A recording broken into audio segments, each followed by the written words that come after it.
Welcome to Halo territory. We're very lucky today to have Jered Weaver with us. Weave, how you doing, buddy? I'm doing great. Drum, how you doing, bud? Good to see you. Things are good. Start of Chinese New Year. My daughter was all over me for not wearing red this morning. So, as you have three kids yourself, sometimes they will let you know what to do and when to do it. But Yeah, they I did. forgot to tell me to wear red as well, Well, you obviously. got enough behind you. I did a very poor job of collecting memorabilia. Maybe I should have taken some notes from Ziegler, but you did a very nice job, and you have a lot to show for there. So for the Angel fans that for some reason may not be familiar, which I don't think there are any, uh, Jered's career was an outstanding one, three-time All-Star, led the AL in wins twice, no hitter in 2012, along with winning 20 games. And as far as Angel history, second all time in wins, second in games started, third in innings pitched, and third in Ks. So a fantastic career that, you know, there's really nothing that you missed out on. I mean, you experienced pretty much everything there is to have in the game. You have a tremendous amount of knowledge on the pitching side, and I think that's kind of what I wanted to get in today with you. Pick your brain on how you went about it, cover some of your upbringing, your development, and then maybe pick a few topics on the current game, and we can kind of get into that. I think I want to start out with in high school. I was reading, and I could be wrong, but maybe it was from an interview. What's this about you possibly being better at hoops than baseball? Oh man, I don't know if I was better at hoops, but I put more time into hoops. That was like my favorite sport. Being I had a you know ADD or ADHD, the fast pace of basketball kind of kept me locked in, and it was easier to shoot hoops out in your front yard than play catch with yourself. You know what I mean? So. My dad was a basketball player. We used to sit down and watch Laker games all the time together. So just fell in love with basketball, and I'd say above average high school player, but I think that I just put a little bit more time into basketball than I did to baseball at that time, and then once that was gone, just started concentrating on baseball. You playing the five, the four? I got to think there was Well, a you know, fadeaway jump shot in that game. There's no doubt. Well, I just seen that. No Dirk Nowitzki really. No, I didn't really have that, but I could run the one if the guy was shorter. I'd go in and post him up. Kind of 1 through 4 guy. We had a 6'9" guy on our team, so the center position was kind of upheld already. So it was just kind of went off of who was guarding me. If I had a smaller guy on me, I'd go down to the post and whatever. And I mean, yeah. So Yeah, I couple know. couple dunks in there.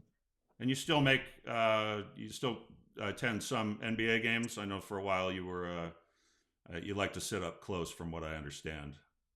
I did go to a couple. I've since not really followed the NBA when the all three ball game came into the picture. I was more of a defensive guy, back in the '90s and early 2000s. So the NBA game has kind of not caught my eye in the past couple of years. So kind of moved on from that. College hoops. Yeah, Robert Ory being my favorite player. When I drop that on people now, especially younger, other than maybe No seeing him idea. on TV, that no idea. Um, it is what it is, for better or worse. Yeah. Growing up, I know that your dad Dave and your mom Gail played a huge influence on you and your work ethic. Yeah. It looks like your dad worked very hard all day, and he would carve out time when he got home when you were younger to play catch, and no doubt exhausted from a hard day's work. But for you and your brothers, your brother Jeff being 6 years older, that had to mean a lot to you. To especially now reflecting on the backside of it, how hard it is to grind it out all day and then still carve out time and be mentally present for your kids. Yeah, man. I mean, I owe my dad, like, just sitting back watching my dad do his thing as far as working. Electrician, out of the house by 4 a.m. Didn't get home till 7 p.m. sometimes. I mean, literally carrying tool bags all day. And I mean, I'd see him crawl through the door on his hands and knees because his back was killing him after a long day, and still made time to rebound balls or play catch. And just seeing how hard he worked made me kind of want to work hard. And also he wanted, we'd go on job sites with him every now and again, and I think he wanted to see us, or wanted us to see that how hard he was working and how hard that was, and he wanted us to kind of take a different path. And obviously that happened. And I obviously owe him a lot and owe him everything for who I am today, for sure. That's the attitude that I saw when I first kind of encountered you. You know, it was you kept it loose as well, but I mean, I think the biggest compliment I can give is a competitor, a true competitor, somebody that wanted to take the ball, never shied away from any opportunity, and you were looking to win. I mean, there were no two ways about it. That's one topic that we have discussed a little on the show, and I've debated some. We got some buddies still in the game talking about it's about the process.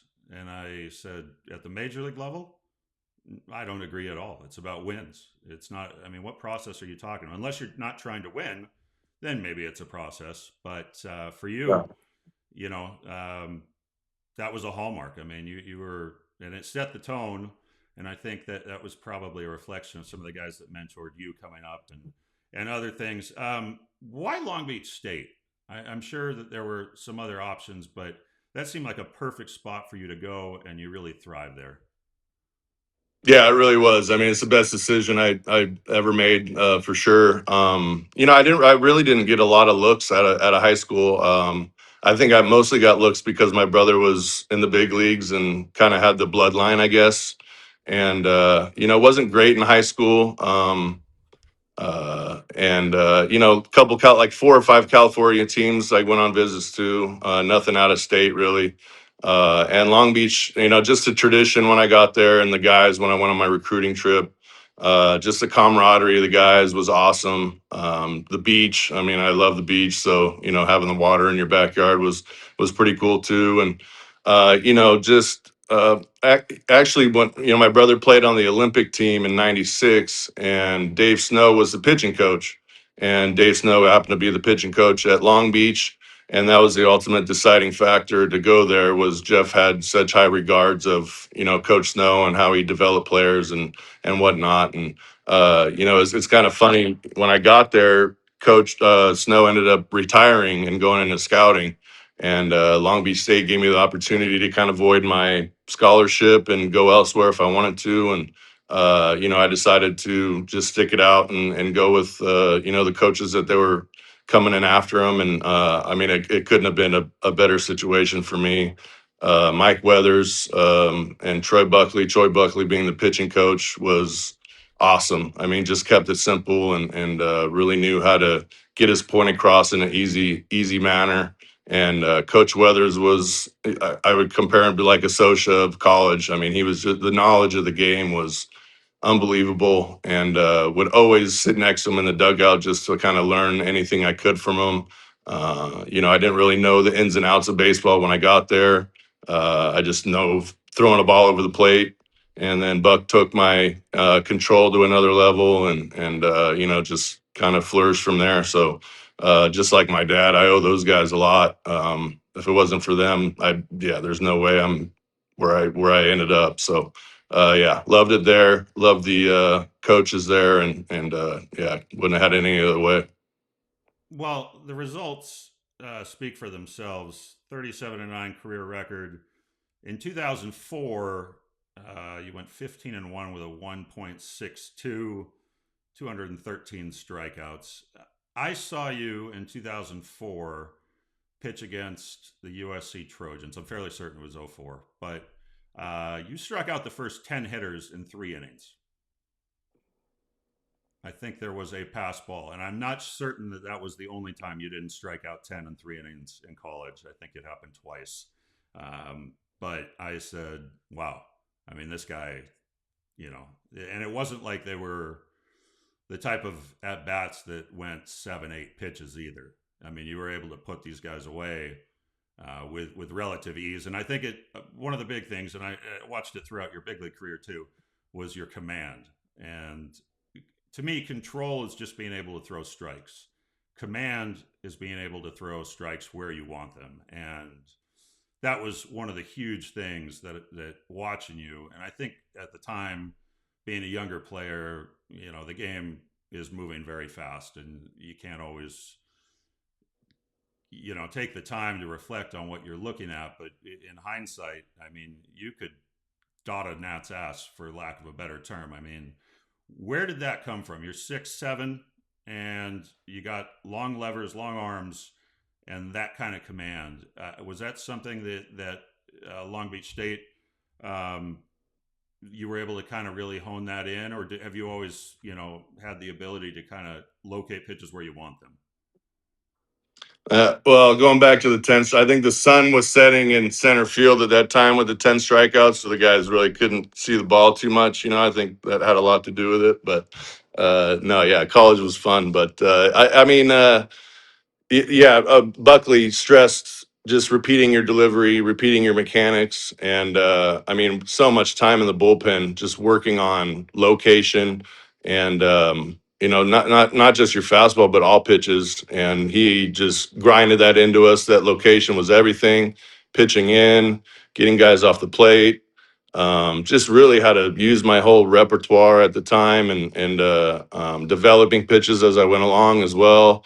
Developed a changeup, which I never had. But he just always stressed repeating your delivery, repeating your mechanics, and location was everything. So he just kind of instilled that into my brain. And you got to have some feel. I feel like I was a really good field pitcher as well. Had a feel for all my pitches. It didn't matter what count. I was comfortable in throwing and any pitch that I wanted to in any count. And just having that feel really helped out with obviously location. But I think Buckley instilling location into me at an early age kind of set the tone to where I got to for sure. What happened to down and away fastballs?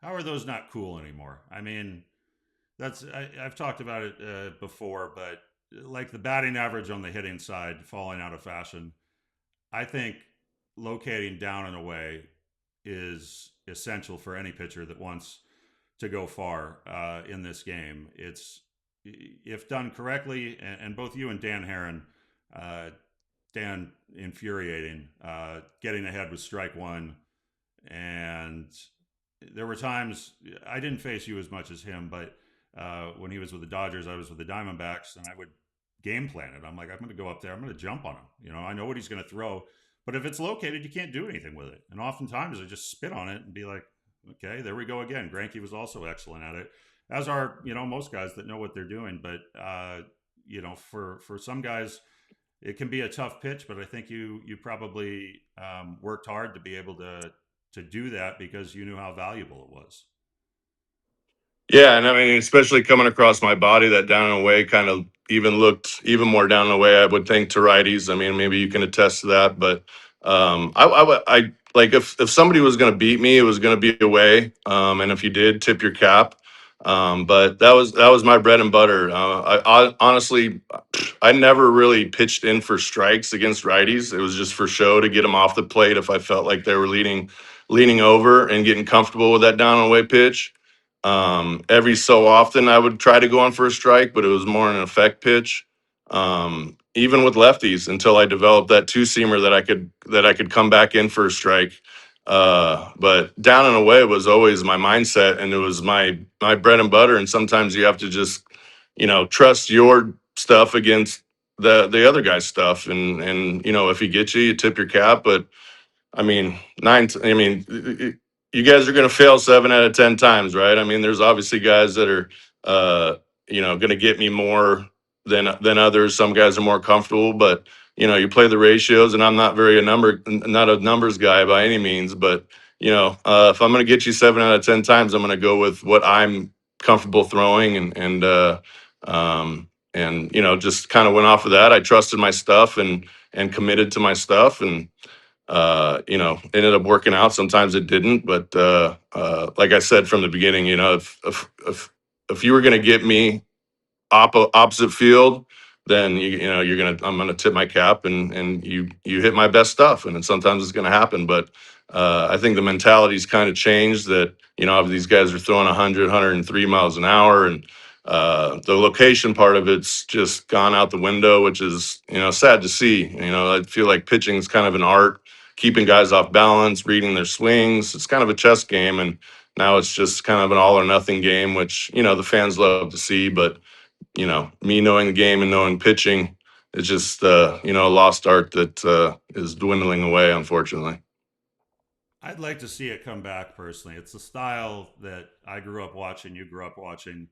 Uh, Many moons ago, I was also on the mound. It transitioned after high school, failing a physical with Dr. Yoakum. So that took care of that. But it was, I think the Braves probably played a huge part in guys. You're 3 years older than me, but um, pitching with movement, pitching, what was a big message to me was knees to ankles. Now it's an exaggeration, but pitching down in the strike zone. And that was what was setting up guys, spinning it in the dirt, like you said, hard in, and really setting guys up in a way that you can navigate three times through the order. I know one of your goals was to go 7 innings or more, but I have to think, and it's not trying to say anything negative about today's game, but if you were to go 4 2/3, get taken out of the game, I don't think you'd be stoked on getting high fives in the dugout. I think it might be more likely that your glove would go flying or the Gatorade would go flying. That wasn't a good start in your opinion. No, I felt like I was letting my team down if I went anything less than 5 innings, and not only that, I'm making my bullpen work harder. So my goal was to give those guys in the bullpen as long as rest as possible, especially if they had been working hard the 3 or 4 days before me. I remember, and I got this from Lackey, who was the best mentor I could ever have as far as being competitive and working hard, and what it took to get not just 1 or 2 years in the big leagues, but an extended career. You walk past the bullpen guys on your way out, and you're like, I got you guys today. You guys take a break, blah blah blah, and I just felt like getting deep in the game was helping your team out, and giving some guys a break that have been working hard. And if I didn't do that, I felt like I was letting my guys down, and didn't feel too good about it. And when I came up, I mean, it was you had some veteran guys in there that would wear you out if you didn't go at least 7 innings. So I think it was just a mindset that was kind of instilled in me when I first got there, and tried to ride that out through throughout my career. I think can be kind of hard for guys that, and you were a great guide to the big leagues for some of the, Borges, Conger, etc. As far as mentoring us, I got to again thank you. You were always very generous, taking us out to eat on the road and showing us, where to go for a good meal. And I'm assuming guys did that for you as well. I don't think it's happening as much now as it used to. I think there's other ways guys kind of maybe are bonding, but that aspect of it, it's not hazing, but it's earning your stripes, in my opinion. Like when I came up, the training room, for example, that was for the veterans. Today, it's totally different. They try and be proactive and almost encourage guys. A lot of teams might say it's mandatory that you come in and get work done every day. But when I was coming up, like I'm not going to get in Bobby Abreu's way on the training table. I'm not going to get it in your way or Torrey Hunter's way. Like, boy, that's ridiculous. I either need to get Yeah. there at 11 o'clock or, this just doesn't fly. So I think for guys that experience that and trying to relate to the way the game's changed, sometimes it can be a little challenging, but it's not better. It's not worse. It's just different. Um, but, I think I guess I'm trying to advocate for players that right now is a hard time to get into the game on the coaching side. I've talked to many people that have some opinions, and I think anyone with a strong opinion that had a good playing career you would fit that mold. Sometimes can be a little bit tougher of a fit for front offices that want, total cohesion or everyone just to kind of be on the same page. And I think part of the reason why is you've done it, you've experienced it, and if you feel strongly, especially as it pertains to a certain pitcher, you might just, you want to pull them to the side and say, hey, I think that, this is where you might be going wrong. I know the current Angels team, they have filled the roster with more veterans, but it's still, you had John Lackey to look up to. I know Scott Shields was probably another guy, Donnelly, many others. But some of these teams these days are so young that you wonder who is actually guiding these guys. Yeah, I mean, I think that's a big deal. I think like you said, Lackey, Adam Kennedy, Shields, Donnelly, God, Salmon, Percival. I didn't play with him, and I had a spring training with him. God, I feel like I'm leaving some guys out that I shouldn't be. Erstad, who was the greatest competitor I've ever seen. Anderson. I mean, these guys. I had so many guys to go to, and I feel like that helped.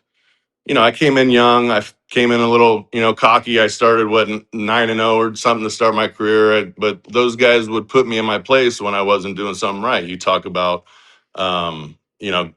going in the food line too early or getting in the training room too early, and not giving these veteran guys that have been around the time to get their bodies ready, because 38 years old, it might take you a little longer than a 23-year-old to get ready. So you gotta get your ass out of the training room, and get in there when no one's in there. But Lackey took me under my wing, and really grinding me on working hard, the conditioning side of things, the weight side of things, when to kind of push it, when to back off. It's a long season, and I try to instill what kind of Lackey told me into you guys coming up. And I might have rubbed some guys the wrong way, and probably didn't. Some guys probably didn't understand me, but if you did, I would hope that you kind of flourish from it. And I just love being in the clubhouse and competing and being with you guys. And maybe my mindset kind of got a little bit out of control with trying to put you guys in the right direction, but that was just the way my mentality was, and kind of learned from those guys. But yeah, towards the end of my career, with the Padres, it was not like that anymore, and I had to kind of back off, and kind of cater to these guys, which was, it was hard for me to do. And there wasn't any dinners going out, with 10 to 12 guys, or everybody was going to their hotel rooms and playing video games and not hanging out in the hotel bar to talk about the game afterwards, or things like that. So it was, not only my career was dying, but the passion for coming to the field every day, and trying to work hard for those guys kind of went out the window too. So um, it's a totally different game. And yeah, I don't know. And going to your question about not wanting ex players and stuff around these clubs is kind of crazy to me. It's like almost seems like they want kind of yes man and nobody to kind of um, say their opinions, or whatnot. So it's totally different. I've been back and forth a couple times with the Angels, and it's definitely a different feel, for sure. And sad to see, but I mean that's every sport, I guess, is evolving in a different direction. And it's just tough for guys that have been there and seen the old school aspect of it, and learn from a lot of those guys in the old school aspect, is kind of going out the window, which is sad.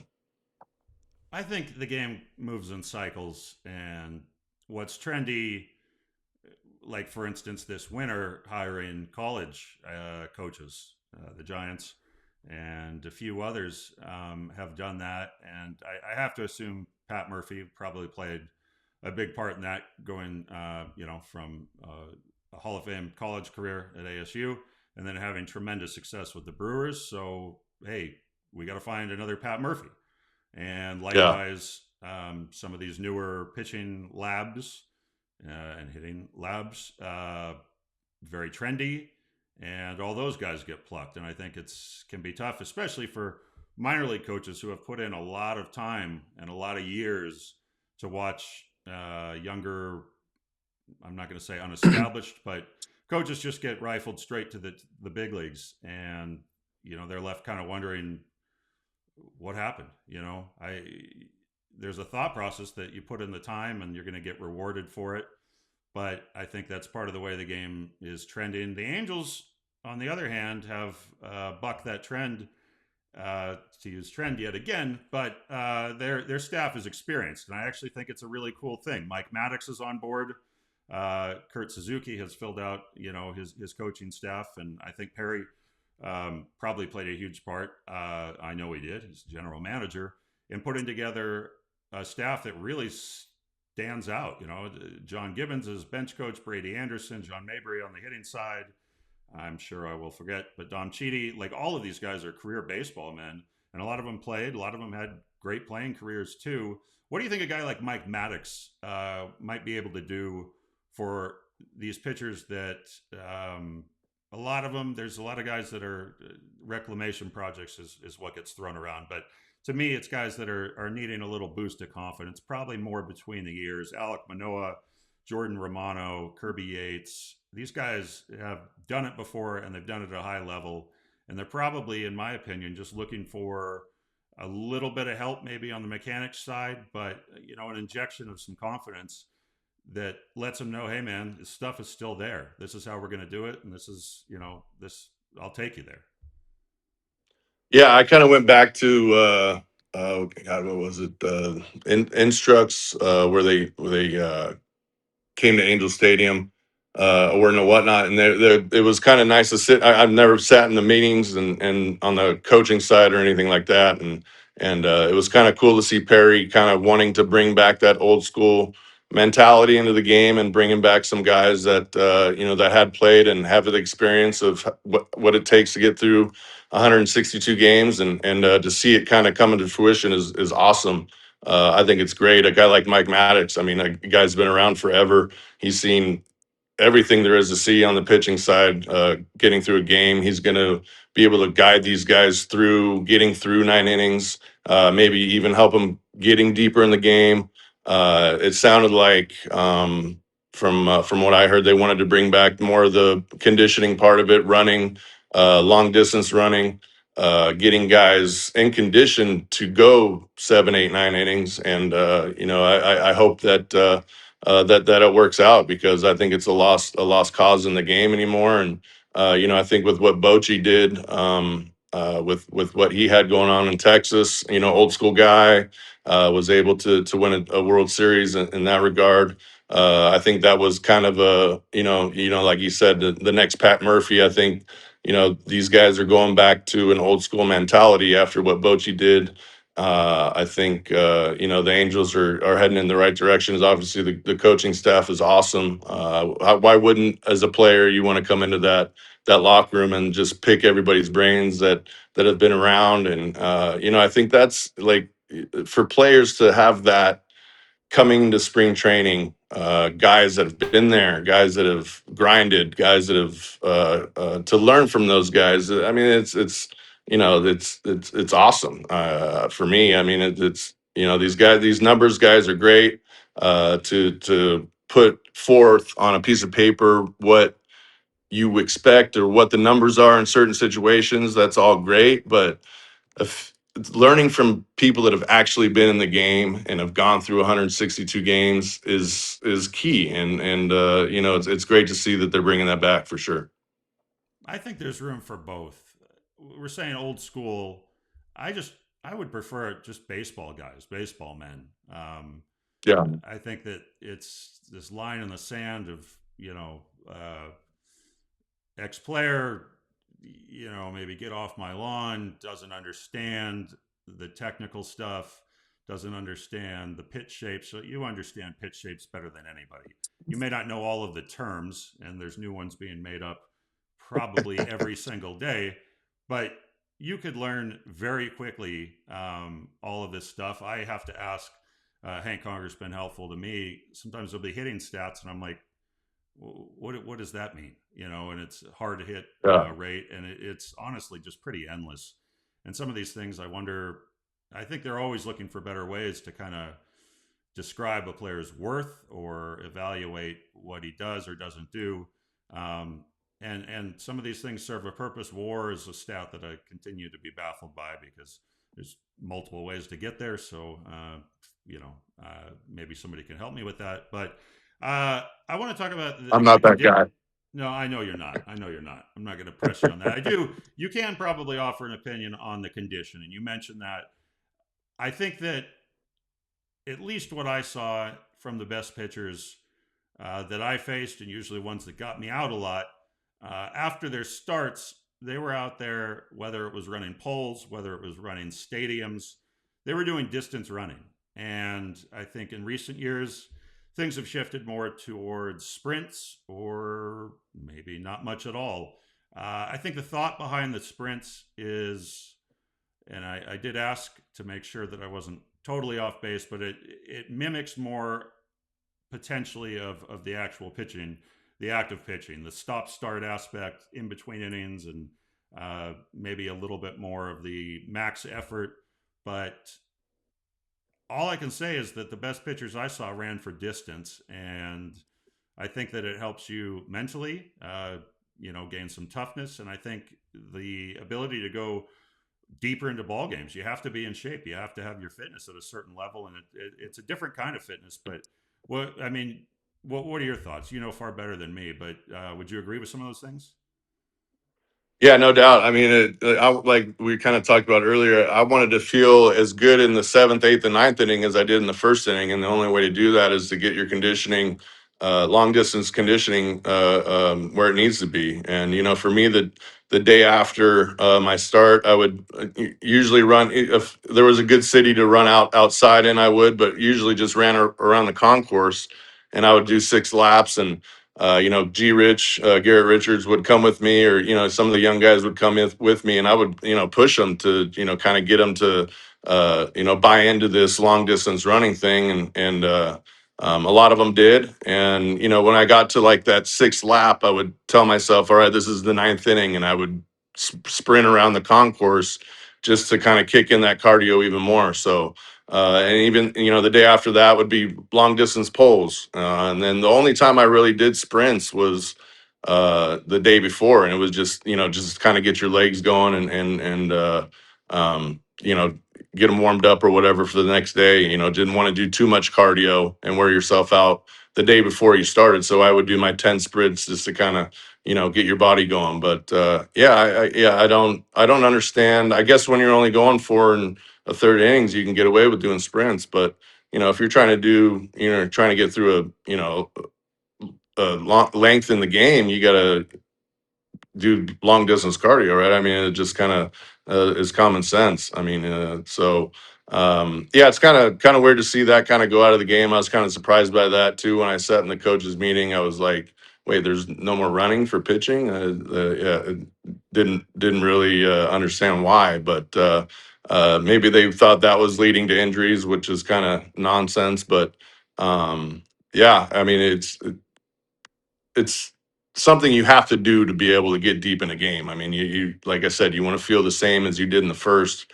that you do in the seventh and ninth, and the only way to do that is get your cardio where it needs to be. That's for sure.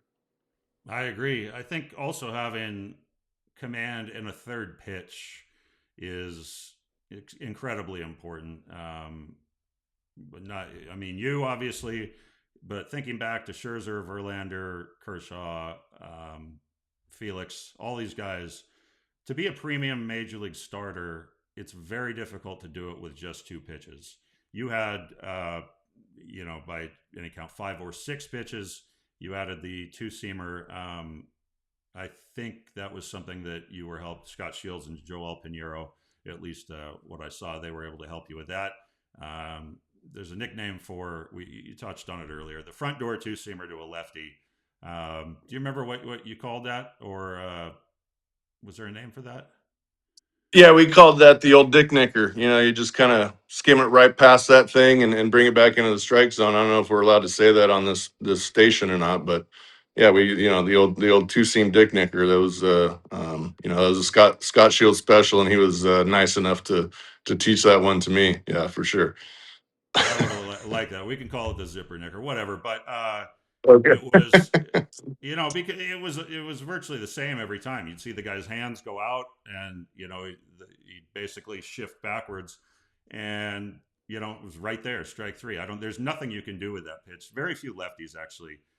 I can't recall hardly anyone being able. Maybe David Price was the closest, but um, especially if you set a guy up with a changeup and then come back with that, it's a lethal combo, and I think that's especially why during day games. Um, if we were playing a day game at Angel Stadium, you were out there for a lot of them, and I mean, we were winning. That's all I know. We were winning those games. We were. I mean, that was a mentality to it. A compliment to you is what I'm trying to get at. When you took the mound, I expected to win as a teammate. It didn't always play out that way, but that is what you're looking for in an ace of a staff. And if you can have more than one guy, and I think we were very, spoiled in that regard. Dan Granke having all three at once. CJ came into the mix as well.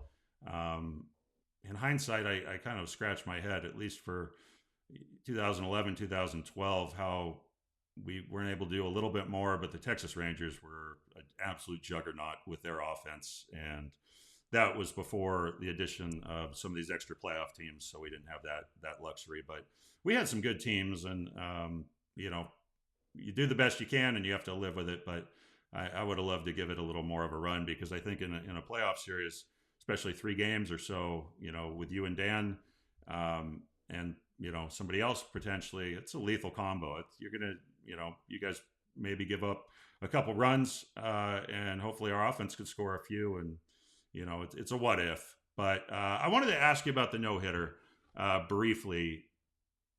I know as a defensive player, I played behind Irvin's as well. His was a little, I'm not going to say clunkier. There was a little more traffic on the bases. Yours was incredibly clean. Can you talk about that just a little bit? I know you have in the past, and maybe how much confidence, the extra confidence you would have had looking over at third base and seeing who was out there. Well, there's no way that I would have been able to throw a no hitter without you at third base. There's no doubt about that. That's for sure. I mean, you made some unbelievable plays over there, buddy, for not I ever made playing I over there. made I made one, and I didn't Which last one are you? long. Which one? The Which one? Jamie Carroll bunt. Okay, the bunt. Okay, I was gonna say that, but a couple I pop made that flies play. by the There, dugout. yeah, sure. Pop up's great. I pressed Soch on this too. I had to. I mean, I've wondered forever. I asked Dino, and I think Soch gave a very polite answer. But I mean, I know I was sitting there from about the fit, and I had lost track, actually, candidly, that it wasn't a perfect game. I thought it was a perfect game for at least an inning or two longer than it. So that I was literally terrified. I'm like, not only can I not boot this, I mean, you don't want to be the guy on defense. It really is nerve wracking. You don't want to mess it up. And I know I kept looking over my shoulder. I've said it before, but where the hell is Kai Aspo? Fifth inning, where is he? Seventh inning, this is like not even funny anymore. Where is he? Like, and then the ninth inning, I just remember looking and I was like, okay, and I went out there. You were hot, Fortunately, dude. You were doing a great job over there. They had confidence in you. I the had bat, confidence in you. It was awesome. the bat was contributing, but we'll get back to mainly like Yeah, what are the the back. what are the thoughts though going through your head? I know you're focused on the game, but are there nerves involved in something like that on your side? Going into it, which is I've always said this too, is I had a good session in the bullpen prior to the game, which doesn't always usually translate into the game. It's almost like you want to not have a good session and then go into the. I don't know. It's just kind of what my mindset was. So I was nervous going into the game because I had a good bullpen session before, and but it was one of those rare games where the location and everything kind of translated into the game too. And it's you never expect. I mean, never. I mean, first of all, getting to the big leagues and pitching in the big leagues is one thing, and then trying throwing a no hitter is I mean, you never think that's going to happen, obviously, right? And the stars have to align, and it did. There's guys making great plays like yourself and Torrey Hunter and Vernon Wells, and God, maybe you can remind me a couple more plays, but there was no nerves really until.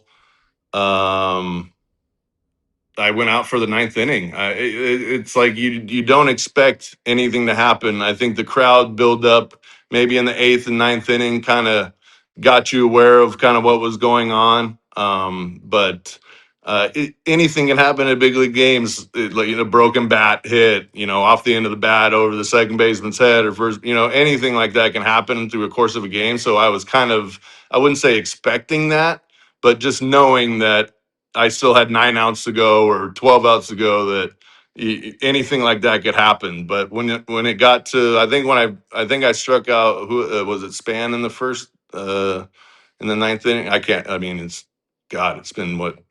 Can't believe it's been 8, 10, 9. What is 2012? Good Lord, 14 years ago. But going out for the ninth inning and the crowd hyped up, and then once you get that first out, you're like, oh man, I mean, this might happen. You get the second out, and then uh, the third guy comes up to bat, and I'm thinking he's going to take first pitch, so I just throw him a cookie down the middle, and I think it was Alex Castillo maybe or something. Yeah, yeah, former Angel. He flew out Yeah, to yeah. verify it.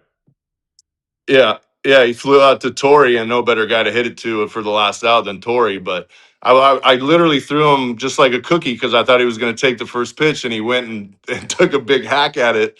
And luckily, it was nighttime, and the fog had rolled in a little bit, but he got it pretty good. It kind of felt like he got it off the end a little bit, but still got it good. And Spider Man Torrey Hunter out there ran it down and on the warning track, and just jumping around with you guys out on the field, and have my mom and dad in the stands. Well, I mean, probably one of my favorite moments of my career for sure. Um, but and that's why I stayed in Anaheim. My mom and dad were in the stands every start. Always made the track down from Simi, and you can't put a price tag on that stuff, man. It was pretty cool to have them come on the field and have my wife run out on the field and share that moment with them and with you guys was something I'll never forget for sure. It was incredible. I cringed looking at my reaction, jumping up and down. I think I have never been one. I was terrified on the golf side as a if I ever got a hole in one because it just is not not a good dancer and not a good all that stuff is always. But what I do know is it wasn't fake. Like I was legitimately. I think part of it was because I was mortified the whole time, just really wanting it to happen for you and really wanting to be able to make sure that I could do my part.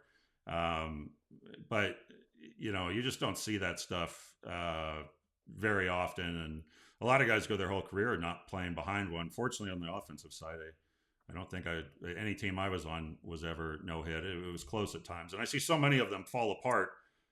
In that ninth inning, you'll get an alert on the TV or something, and I'll turn it on, and you want to see a guy take it, and usually 8 2/3 in some CNI single or something, and it really is go that far. But you were able to get the job done. I think it's fascinating that throwing that cookie in there. I think that had to be the hardest hit of the game. I don't remember, and that was one thing you were always excellent at. You struck out more than your fair share of guys, but you got a lot of soft contact, and I think that was yeah, as a hitter, it's incredibly frustrating to go up there and just hit wee dinkers against a guy. A lot of infield pop outs, a lot of just nothing, especially on pitches you maybe think you're getting a decent look at. But I know for you, and I'll kind of tie it back. Your deception was one of the hallmarks, in my opinion, of what you did. You did not give the hitter a good look at the ball.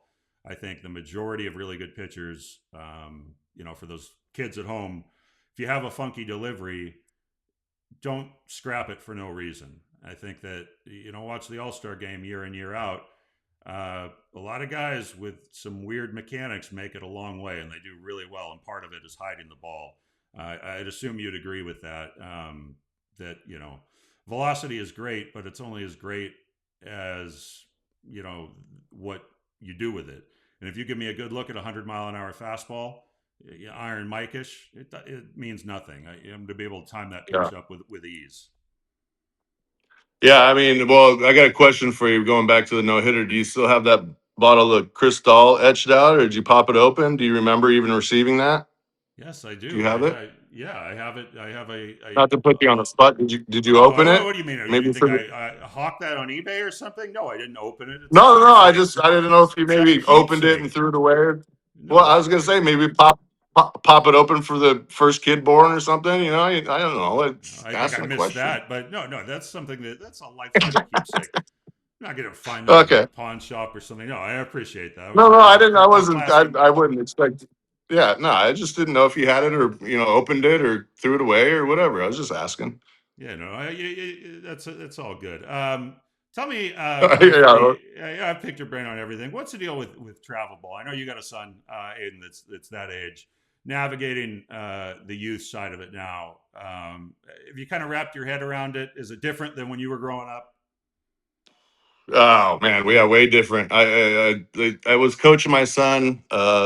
My Aiden's with 12 years old now. I started coaching him when he was like 8 or 9 in travel ball.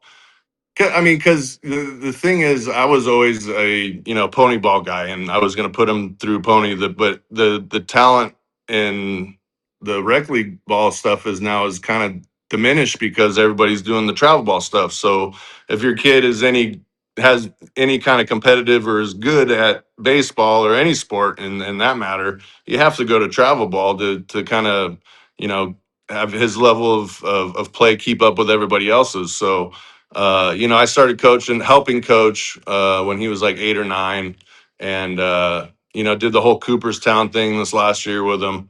Um, and I had to stop because it was just too much. The parents were just killing it. It was uh,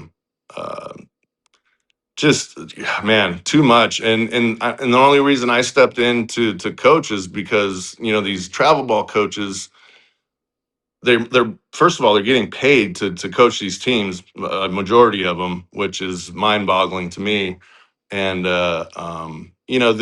I saw that these coaches wouldn't teach anything in practices. The no fundamentals or where to be on relays and cutoffs and all that stuff. And when the kids didn't know what to do in the game, they would get yelled at.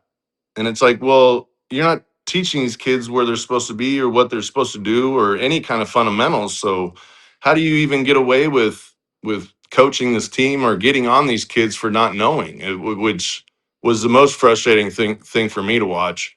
So I decided to step in, and with our team that we had, we it was repetitive infield stuff, teaching them how to just teaching fundamentals, teaching them baseball. And we ended up having a good push in Cooperstown. It was awesome to see the way the kids develop. But the whole travel ball thing, if you don't have the right coach, it's just it's a money grab for these guys. I mean, they make a living on it. And my biggest recommendation is for these parents is just to find a good coach that's teaching them fundamentals in between these games, and really teaching them the game is first and foremost. It's like, and these parents, it's sad to see them think of these kids as like investments because there's so much money in the game anymore. It's like, man, it just boggles my mind. I don't like to think I know everything about the youth sports part, but I know baseball. That's all I know. I'm not a very smart individual when it comes to anything else, but I know baseball and know what these kids needs, and still had parents coming to me saying things that I remember. I was at you know we were down in Huntington Beach, your neck of the woods, and a parent kind of came at me, and I just took off my hat and was like, "Here you go, coach. I don't need to do this." I was like, I'm sorry. I'm trying to do the best I can for these kids, and if you think you know better, then you can go coach the team. But it got a little bit too much, so I kind of stepped away, and kind of just coach from afar now. At the end of the day, he's still 12 years old, my son, and just want him to have fun still, and then it's like you just want to prepare them for as much as you can when they get to high school and kind of let them flourish from there. But the whole travel ball thing for me is just is craziness, and playing round baseball is insane as well. So um, uh, yeah, more power to them if they think that's the way that they're supposed to get their kids to the next level. I'm just going to go about it the way I know I did coming up. So, and we'll see how that works out. But yeah, the whole thing is crazy, man. That's fantastic. A parent telling you to fly a kite essentially because you just have no clue what you're talking about. You did major in criminology. I mean, Oh that yeah. aside, you don't have to expand upon that, but you got more on the ball than you let on. I know you like to play it awfully, but you did. I think that's part of it too. Your experience and everything lends itself so much better, in my opinion, to either the college level or pro ball. And I think that any team would be really fortunate, at least as like a special advisor.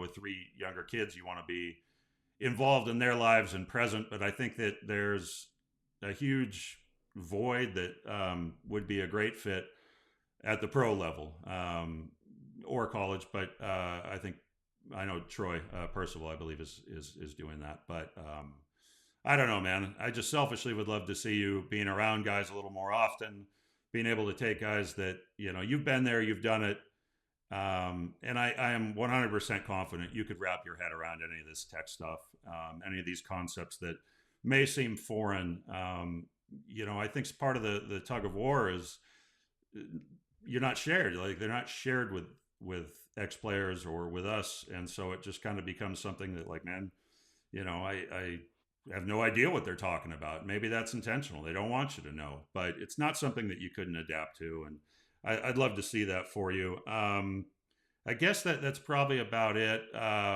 Spring training just started. We're going to get more into that. I saw yesterday 3 guys are already touching either upper 90s or 100 miles an hour on their first day of live BP. Seems like a lot very quickly. Bremner being their first pick apparently was up to 98, so he looks healthy. Wow.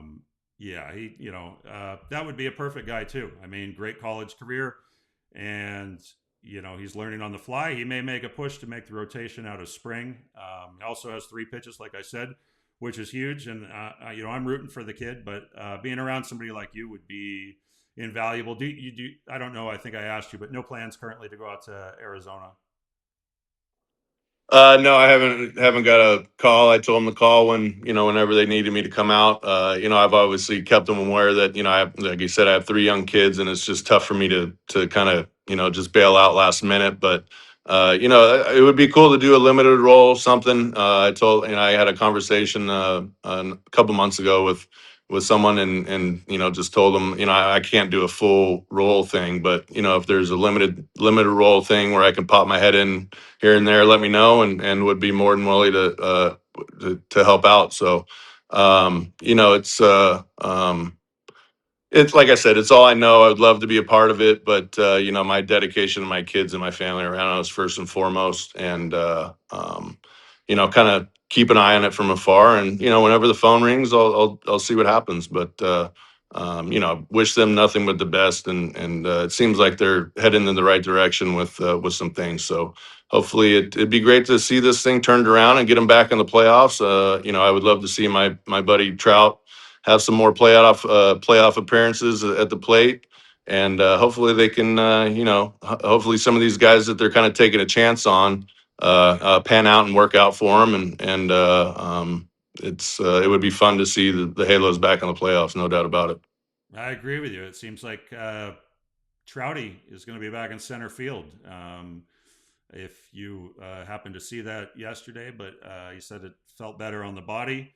Right field, I guess, didn't treat him all that well. So, he's at the point of his career. He knows best, and he's going to, if he wants to man center field and the Angels are on board, I'd say, go for it. I, Absolutely. like you, would love to see. I think he's going to have a much better season this year He seems in a good place. I don't know. I just see a smile on his face already in spring, which is really good to see.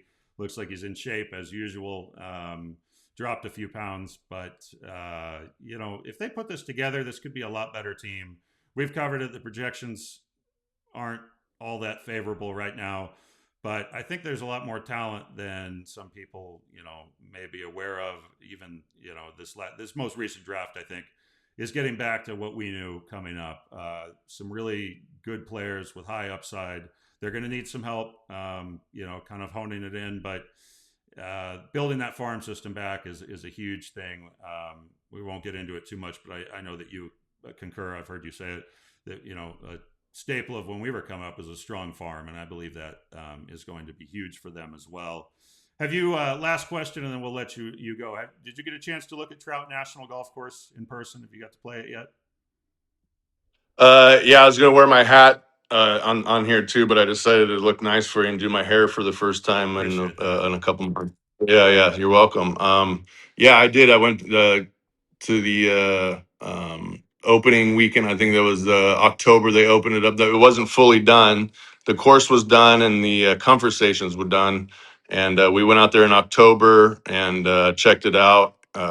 Me, Jason Vargas, Mustakis, went out there and it is they didn't cut any corners, that's for sure. And we went out there when it was dirt and walked around with Tiger Woods and Trout when they were kind of going through it, and got to meet Tiger, which is, I don't get starstruck too often, but shaking Tiger's hand, it was the first time I've ever introduced myself as Jered Weaver. I did the double name, which am so embarrassed for. But I was really nervous to meet him. Like I said, I think Kobe Bryant's the other one when he came into the clubhouse, and then Tiger Woods was second. I was like, wow, he's just. I mean, I saw him from the beginning of his career. So, but anyways, yeah, Trout National is going to be something special, and honored to be a part of it. Honored to have Trout reach out and ask if I wanted to be a member and whatnot. So, you gonna get off your wallet and join up there, or what are you thinking? Might be a window shopper, to be honest with you. Watch from afar. Mustakis make it more than 12 holes when he was there? Could he carve that out, or was this the normal for him? Yeah, he was, and well, he's got four kids at home, so sometimes he's got to bail out to help with the wife and the kids. But he was there by himself, so he got through 36 holes actually, which was awesome. Yeah. Sorry, Moose. Not a cheap shot. If Tiger was out there too, I'd hope that you'd be able to post for that. But all right, Weave, thank you for coming on, man. I know you're quite busy, but we appreciate it. The fans will enjoy it, and all the best, man. Thank you. Yeah, you're welcome, man. Thanks for having me on. Good talking to you, bud. Awesome.